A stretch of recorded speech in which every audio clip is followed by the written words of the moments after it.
Hello दोस्तों, स्वागत है आपका हिंदी साहित्य में। हिंदी साहित्य की संपूर्ण तैयारी के अंतर्गत अभी हम प्रश्न पत्र को हल कर रहे हैं।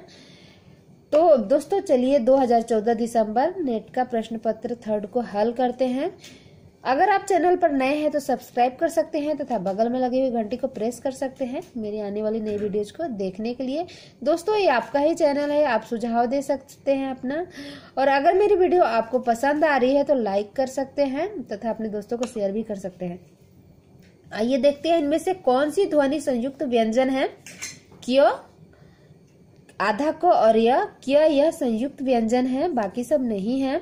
निम्नलिखित में से किस भाषा को संविधान की अष्टम सूची में सम्मिलित नहीं किया गया है? वो है छत्तीसगढ़ी।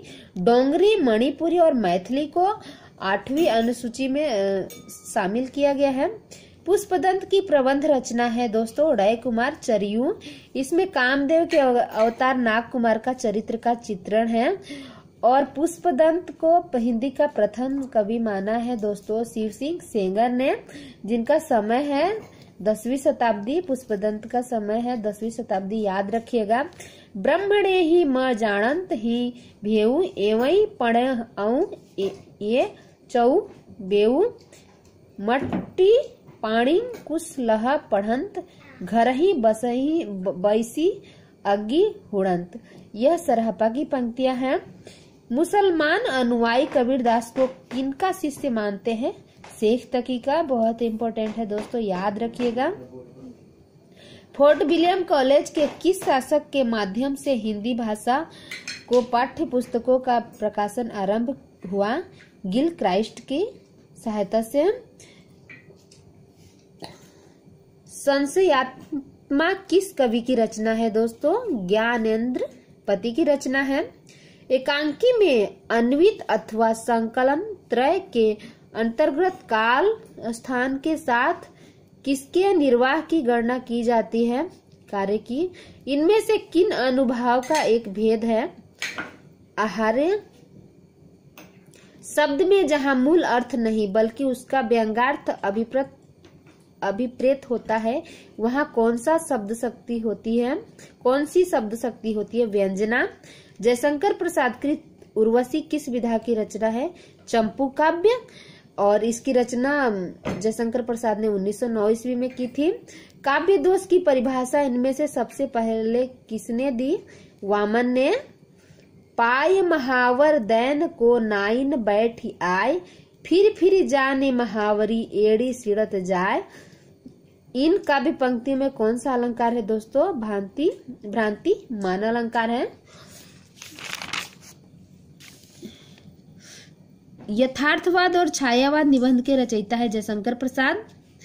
मिला तेज से तेज किस विधा की रचना है दोस्तों? यह जीवनी है। इस जीवनी को लिखा है सुभद्रा कुमारी चौहान की बेटी सुधा चौहान ने। और एक बात याद रखिए ये दोस्तों, सुधा चौहान की शादी प्रसिद्ध उपन्यासकार प्रेमचंद के सबसे छोटे बेटे अमृत राय के साथ हुई थी। और ये जो जीवनी है मिला तेज से तेज, ये सुधा ने लिखा है अपने पिता और अपनी माता सुभद्रा कुमारी चौहान की जीवनी एक साथ मिलाकर लिखा है। दोनों की जीवनी है मिला तेज से तेज, याद रखिएगा। छायावाद का पतन पुस्तक के लेखक है देवराज। एक पत्नी के नोट्स के लेखक है ममता कालिया। निर्मल वर्मा का पहला कहानी संग्रह है परिंदा 1955 में। रस निष्पत्ति के संदर्भ में भुक्तिवाद किस आचार्य का मत है? भट्टनायक का। स्वर भंग किस प्रकार का अनुभाव है? सात्विक।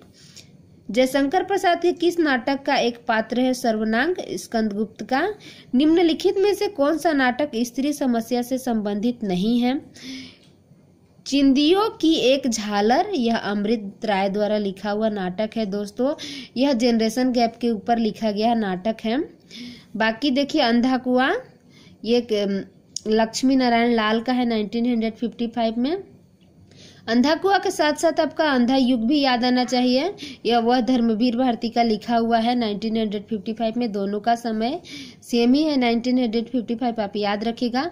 सांच कहूँ तो 1993 में प्रभाकर छोत्री द्वारा लिखा हुआ है, और नेपथ्य राग मीराकांत ने 2004 में लिखा है। सभी नाटकों के बारे में मैंने डिटेल बता दिया दोस्तों। अंत हाजिर हो किस महिला नाटककार की रचना है? मीराकांत का। हम दीवानों की क्या हस्ती, आज यहाँ कल वहाँ चले, ये काव्य पंक्तियाँ किस कवि की है? भगवती चरण वर्मा की। बात बोलेगी हम नहीं, भेद खोलेगी बात ही, काव्य पंक्तियों के रचनाकार है शमशेर बहादुर सिंह। जन्म अवधि हम रूप निहारल, नयन तिरुपति भेल, इन काव्य पंक्तियों के रचयिता है दोस्तों विद्यापति।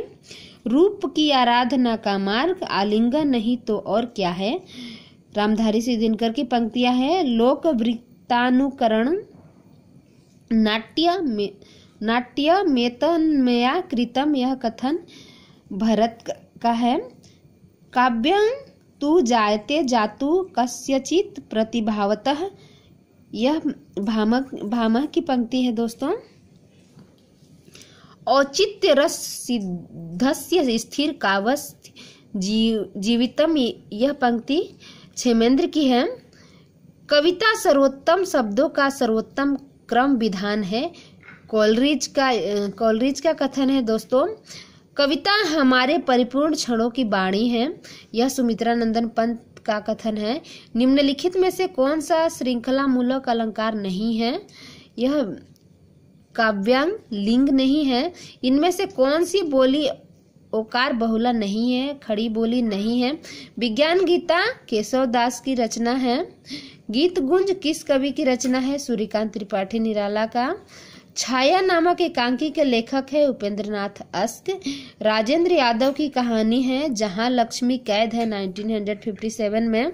इनमें से किस हिंदी आलोचक ने साधारणीकरण की व्याख्या की है? नगेंद्र ने। श्लेष अलंकार कितने प्रकार का होता है? 2 प्रकार का होता है दोस्तों, सभंग श्लेष और अभंग श्लेष। प्रकाशन वर्ष के अनुसार उपन्यासों का सही क्रम देखना है दोस्तों। सिंह सेनापति का है 1944, अलका का है, ये सिंह सेनापति है दोस्तों 1944 का। रांगे राघव का है दोस्तों ये आपका राहुल सांकृत्यायन का है 1944 में। अलका है निराला का, और शेखर एक जीवनी है 1941 में, प्रथम भाग इसका, ये आगे का है। और राम रहीम, ये आप कमेंट करके बताइएगा कि किसका है, ये 1936 का है। तो दोस्तों ऑप्शन नंबर बी सही है। आप मुझे कमेंट बॉक्स में कमेंट करेंगे राम रहीम किसका है। फणीश्वर नाथ रेणु के उपन्यासों का प्रकाशन वर्ष के अनुसार सही क्रम होगा दोस्तों। देखिए मैला आंचल सबसे प्रथम उनका उपन्यास है 1954 में, और मैला आंचल 2 जगह है तो हमें कंफ्यूजन होगा, इसलिए बाकी को भी देखना पड़ेगा। दीर्घतपा का है दोस्तों 1963, पलटू बाबू रोड 1969 और परती कथा है 1957। तो पलटू बाबू रोड सबसे इनका लास्ट वाली रचना हो रही है, तो ऑप्शन नंबर सी सही होगा। प्रकाशन वर्ष के अनुसार जयशंकर प्रसाद की कहानियों का सही अनुक्रम है दोस्तों। देखिए यहाँ पे मैंने लिख दिया है, प्रतिध्वनि 1926 का है, आकाशदीप 1929 का है, इंद्रजाल 1936 का है और आंधी 1931 का है। तो ऑप्शन नंबर ए सही होगा। आशा है दोस्तों मेरा प्रयास आपको अच्छा लग रहा होगा। मैंने जितना डिटेल मेरे पास मौजूद है सारा डिटेल में बताने की कोशिश करती हूँ, ताकि अधिक से अधिक फायदा हो सके इस वीडियो से आपको। मेरी वीडियो को अधिक से अधिक लोगों को शेयर कीजिए और लाइक कीजिए। थैंक यू दोस्तों मेरी वीडियो को देखने के लिए।